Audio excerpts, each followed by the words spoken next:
I would like to start with one of the distinguished guests we have today, is the former Minister of Foreign Affairs of Tunisia, Dr. Khmayes Jehnawi, who served from 2016 to 2019 as the Foreign Minister of Tunisia, and previously served as Ambassador to Russia and Ukraine, out of all places. And he is the founder of the Tunisian Council for International Relations. Thank you very much for being here with us. I know it's a very important moment for you, and thank you. I really appreciate that you are here with us. I would like to ask you if you can provide an initial framework, a panorama of the region with a special focus on how you see the most recent geopolitical shifts that have rocked the Mediterranean. How do you view the Russian, the Emirati, and the Turkish meddling in the region and all this interaction? And of course, feel free also to address whatever issue you have it at heart. Can I speak from there? Sure.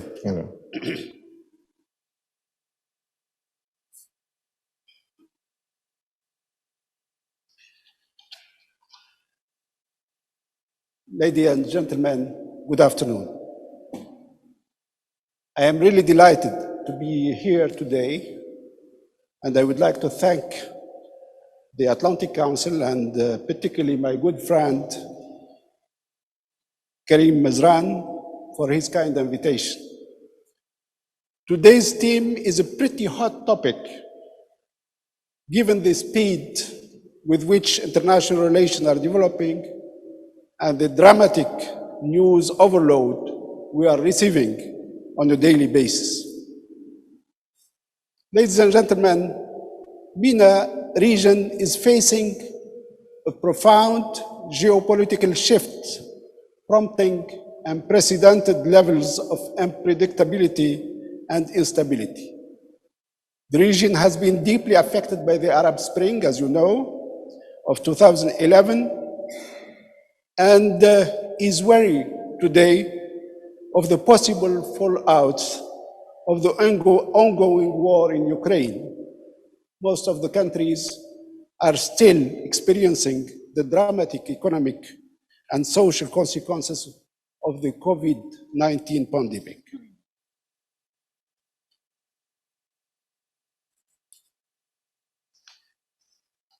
The ongoing war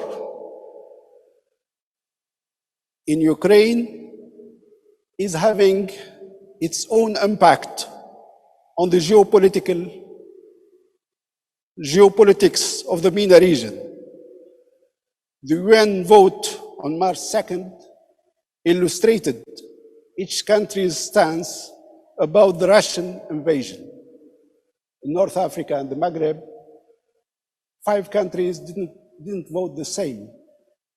Tunisia and Libya voted for the resolution. Algeria abstained, and Morocco didn't take part of the vote. With the exception of Iraq and Iran, who abstained, other Middle Eastern countries supported the resolution while choosing carefully their words to explain their vote. They refrained from explicitly condemning Russia. Syria predictably voted in favor of Russia and expressed its intent to recognize the breakaway provinces of Lugansk and Donetsk.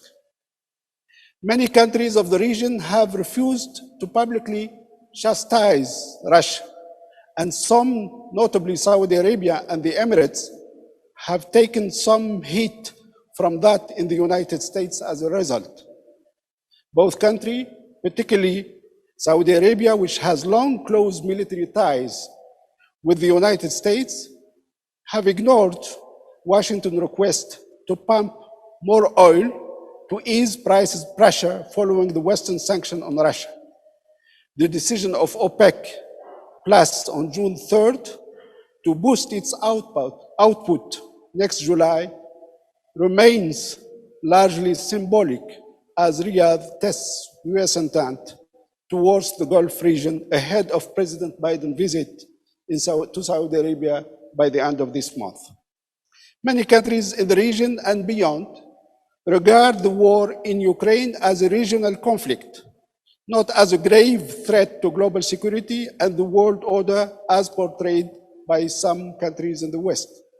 Some countries have put their national interest above calls by the US to isolate and sanction Russia. Israel and Turkey refrained from condemning publicly Russia and endeavored in various stages of the war to serve as mediators between Kiev and Moscow to carry out its regional goals in Syria and Iraq. Turkey even hosted meeting between Russian and Ukrainian delegation in an attempt to reach a ceasefire and mediate the conflict. As a whole, most countries looked to protect their relation with Russia, clearly convinced that the world is moving towards multipolarity. However, as Russia invaded Ukraine and the West rallied together against the Russian invasion, MENA countries have found themselves in a strategic bind. Return to the Western sphere of influence or continue to straddle both spheres. But are they really in a bind, a strategic bind? Or there are opportunities stemming from the current crisis for better relationship between the transatlantic and countries and the MENA region? Russian invasion of Ukraine is clearly affecting power and politics in the MENA, and the Euromed process in particular. Southern Mediterranean countries fear that the shift of focus towards security and the later stage towards economic reconstruction in Ukraine and possibly other parts of Eastern Europe risks making the interests of Southern Mediterranean countries less of a priority for the European Union. Fewer resources would be available for regional development projects and vertical integration. With Europe depending at around 30% level of Russian gas imports, and with newly imposed economic, financial, and trade-oriented sanctions against Russian leaders, oil and gas exporting Middle Eastern countries are expected to increase their political leverage over European leaders by bidding to fill the gap left by the vacuum in the Russian gas supplies. That would give many governments of the region respite from European pressure for reforms. From the European perspective, the focus would be rather oriented to combating illegal immigration, transborder trafficking, and terrorism. MENA political and economic reforms are likely to be put on the back burner, and democratic transition could lose momentum. European and US approaches to the MENA region have been always different, but complementary. In fact, North Africa and the Middle East have never constituted one single politically homogeneous space. The US has always given priority to the Middle East in its diplomatic and military outreach efforts and viewed this region mostly through the prism of the Arab-Israeli conflict, its energy interest, its strategic relationship with Turkey, and its conflict with Iran. The European Union developed its relation with the Southern Mediterranean partners through the neighborhood policy, seeking to expand trade and investment and to deploy its soft power through aid and security cooperation to political dialogue and boost incentives to democratic transition. Unfortunately, neither policy succeeded in creating the projected spaces of stability and nor prosperity enshrined in the 1995 Euromed Barcelona Declaration or the various public declarations that followed the euphoria generated by the Oslo Middle East peace process. All major global and regional cleavage are in display as the region is experiencing the dramatic consequences of the Russian war in the Ukraine. Conflicts are on the rise, and there is no sign that tension is diminishing. These include the Israeli-Arab conflict, the Israeli-Iranian antagonism, the Russian-Western confrontation in Syria, the US-Israel opposition to the Iranian nuclear program, the Yemen conflict, and the Saudi-Iranian confrontation in that country, the Turkish-European Union tension in Eastern Mediterranean, as well as the ongoing proxy confrontation of major international and regional players on the Libyan soil. Energy supply, immigration, and climate change are also potential sources of tension and conflicts in the whole region. The European Union and the US share the same goal of promoting regional stability in both Middle East and the Maghreb. A comprehensive MENA road map will require, however, a differential approach tailored to the specificities of each region. To cement a new strategic partnership, let me suggest a few ideas. One is that the US and the European Union should act immediately to limit the economic and social fallouts of the Russian war in Ukraine, particularly the worries stemming from the blockade of Ukraine grain export due to the Russian invasion. Food crisis and hunger are looming in many MENA and sub-Saharan African countries and should urgently be addressed before becoming a source of human disaster and massive immigration and instability in the whole region.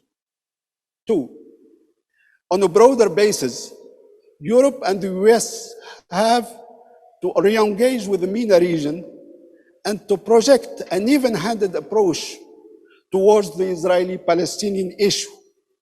Double standard positions are badly felt in the region.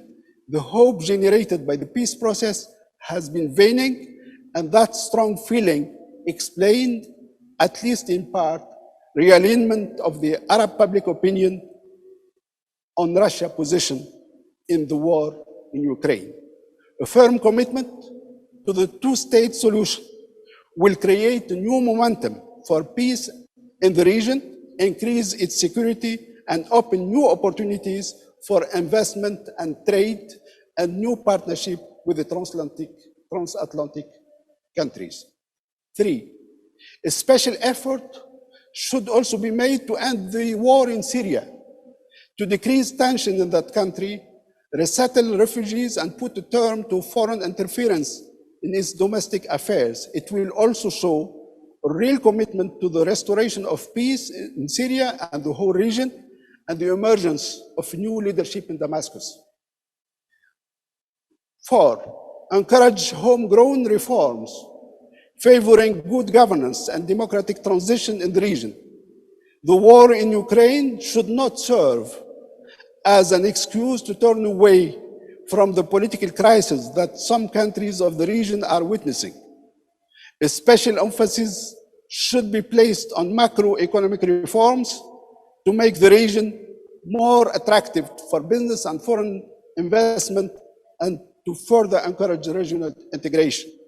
Lack of economic progress has affected the credibility of the democratic transition process and eroded trust in political elite in the region. More than 75 years after the creation of the Arab League in 1945, Arab economic integration remains elusive, in contrast with European and South Asian cases. Despite numerous initiatives, the region lacks institutional mechanism to carry out this integration process and broad regional level. Lacking adequate regional mechanism, the region has failed to cooperate effectively on issues related to pandemic and food security. It is likely to fail to meet the challenges posed by climate change, as recently demonstrated by the unprecedented sandstorms caused by droughts and desertification. Six, in Libya. In Libya, there is a need from the US and the European Union to exert further pressure on the Libyan main actors, as well as regional powers and their proxies on Libyan soil, to halt hostilities, resume negotiation under UN umbrella, and lay the ground for free and fair parliamentary and presidential election in the country. but a more focused and pragmatic approach by the international community is needed to avoid the fiasco of the December 2021 election while preventing tension from spinning out of the control. 7, a more stable and integrated Maghreb would serve as a reliable partner to help favoring the settlement of chronic crises in the region, including the crisis in Libya and the prevailing tension between Algeria and Morocco. Attention to solving difficulties between Algeria and Morocco should be as much as a priority as seeking gas security from deals with one country or another. 8, the US and the European Union should also partner with MENA states and civil society to build a new regional institutional framework which will serve as a platform to promote dialogue among countries of the region, help encourage preventive diplomacy, and resolve pending conflicts. The MENA lacks institutional platform similar to that performed by the Organization of Security and Cooperation in Europe. A new security architecture will offer the most needed platform to discuss matters of stability, peace, democracy, and development in the region. It will encourage political dialogue as a way to solve difference and promote preventive diplomacy. It will also bridge difference and build trust between different stakeholders in the MENA region and beyond. These are just few ideas to be a basis for future dialogue and brainstorming how to develop and relaunch these important relationship between Europe, United States, and North Africa and the Middle East, particularly in this time of crisis where people and countries, they are disoriented. They don't know exactly how the world is going to be in the future. And I think if we focus on a few ideas, some of these few ideas, we can, I think, build a new partnership which will be mutually beneficial for both the transatlantic alliance as well as North Africa and the Middle East, but also mainly it will be important for the development of that region and for the security of the whole region. Thank you.